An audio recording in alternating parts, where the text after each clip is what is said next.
Welcome to Nightmare Story, where the scariest, most mysterious, and inexplicable stories await you every night. Turn off your lights, put on your headphones, and make sure you're not alone, because the story you're about to hear might haunt you forever. My name is Daniel. I'm 34 years old and reside in a modest, wooded township on the outer edge of Michigan. Just over a year ago, I worked as a long-haul truck driver, regularly navigating interstate routes that spanned across remote and often desolate stretches of America. Most of my driving occurred at night, a preference of mine due to the serenity that came with empty highways and the soft hum of tires rolling over asphalt. But it was precisely in those solitary hours, far from the distractions of the modern world, that I experienced something that would forever alter my perception of safety, and challenge my sense of reality. It was late in October, a time when the air carries a peculiar weight. The kind that settles into your bones and makes the night feel thicker, heavier, more oppressive. I'd accepted a freight job from Detroit down to a rural distribution center just south of Indianapolis. It was a 6-hour journey, almost entirely routed through remote farmland, sleepy towns, and vast forested patches. I began my trip just after 10 p.m., carefully inspecting my rig before setting off. The weather forecast predicted a cold front, and I packed an extra thermos of coffee, double-checked my flashlight, and ensured the CB radio was functioning properly. The first half of the journey passed uneventfully. I kept the radio volume low, sipped my coffee, and occasionally hummed to myself. The traffic dwindled to nearly nothing by midnight. I'd passed the last gas station over an hour earlier, and now the scenery was an unchanging corridor of trees, interrupted only by the rare billboard or the glint of animal eyes reflecting in the beams of my headlights. That eerie monotony began to wear on me, casting a spell of unease that I tried to shake. Around 12:45 a.m., as I crested a shallow hill, the truck gave a subtle jolt. I glanced down and saw the temperature gauge climbing rapidly. The check engine light flickered to life. My stomach tightened like a knot being pulled tighter with every passing second. I slowed the truck and pulled over to the shoulder, turning on my hazard lights. Steam hissed from the hood, curling into the night air like ghostly fingers. I stepped out into the frigid wind, the silence pressing in on me like a suffocating blanket. Lifting the hood released a hot, acrid cloud that stung my eyes.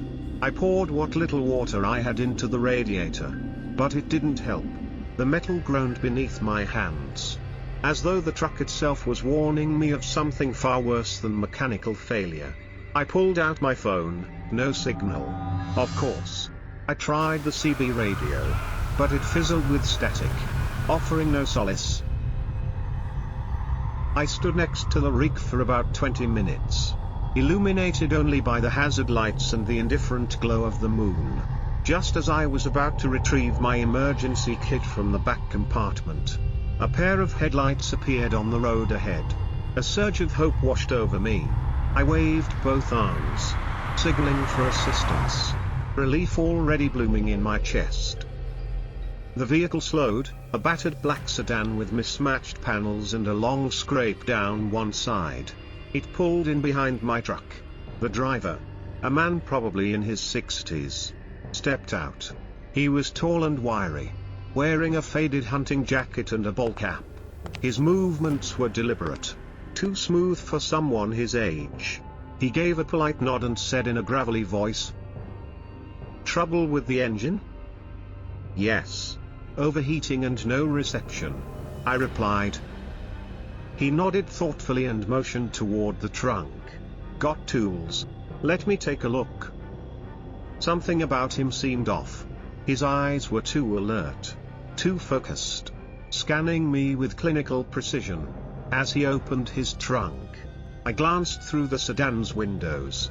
Inside was a disarray of items: rope, duct tape, a large hunting knife sheathed beside the seat, and what looked like tarps stained dark red. My breath caught in my throat. My instincts screamed at me. I turned back to the cabin, pretending to retrieve my phone. "Just a second," I said casually. "I think I might have signal now." I got into the truck, locked the doors, and gripped the steering wheel. The man closed his trunk slowly, then walked to my door and tugged on the handle. It rattled but held firm. "You sure you don't need help?" he said through the glass, his voice suddenly cold and devoid of warmth. "No thanks. Help's already on the way," I lied. He grinned, revealing yellowed teeth. "Out here? Not likely." He slammed a palm against the window, and I flinched. Then he stepped back, staring at me, his gaze unwavering and full of something primal. I hit the horn repeatedly. The blast echoed off the trees. For a moment, he just stood there. Then his eyes darted up the road. Blue and red lights flickered through the darkness. A sheriff's cruiser pulled up behind him. The man turned, hissed something inaudible, and jogged back to his car. He peeled away, tires kicking gravel into the air. The deputy approached my door cautiously. I rolled the window down just enough to speak. "Are you all right, sir?" I nodded shakily. He wasn't here to help. The deputy's jaw tightened. "You're lucky. We've been tracking a man believed responsible for multiple disappearances along this route. Same MO breakdowns. Stranded drivers. He offers help and then they vanish." A tow truck arrived 30 minutes later. I rode to the next town with a sheriff's escort. In the following days, I filed a report. Handed over every detail, the make and model of the sedan, the license plate, the items I'd seen. But I never found out if they caught him. What still haunts me is how perfectly ordinary he seemed at first. His demeanor, his words, they were all designed to lower my guard. It made me question how many others hadn't been so lucky. Since that night, I've changed everything. My truck is now equipped with thermal dash cams, satellite cams, and motion sensors. I carry a legally licensed firearm and maintain constant contact with my dispatch center. No matter how remote the route, but the psychological scars remain. Sometimes I wake in a cold sweat, convinced I hear the gravelly voice whispering from outside the window. Other nights, I dream of headlights approaching in the distance, and a man's silhouette outlined against the glow. I always wake up before he reaches me. But recently, there's been more. A few nights ago, parked overnight at a well-lit rest stop, I found a piece of paper wedged beneath my windshield wiper. Just 3 words scribbled in uneven handwriting. "I saw you." I handed it over to police, and once again, a report was filed. But the unease has returned. Stronger now. Heavier. I've installed perimeter alarms on my property at home. I've taken to checking the locks multiple times a night. Because what unnerves me more than anything is not knowing how close he came that first night, or how long he's been watching me since. Thank you for listening to this story. Don't forget to like, subscribe, and return every night to Nightmare Story for more true horror stories. See you next time.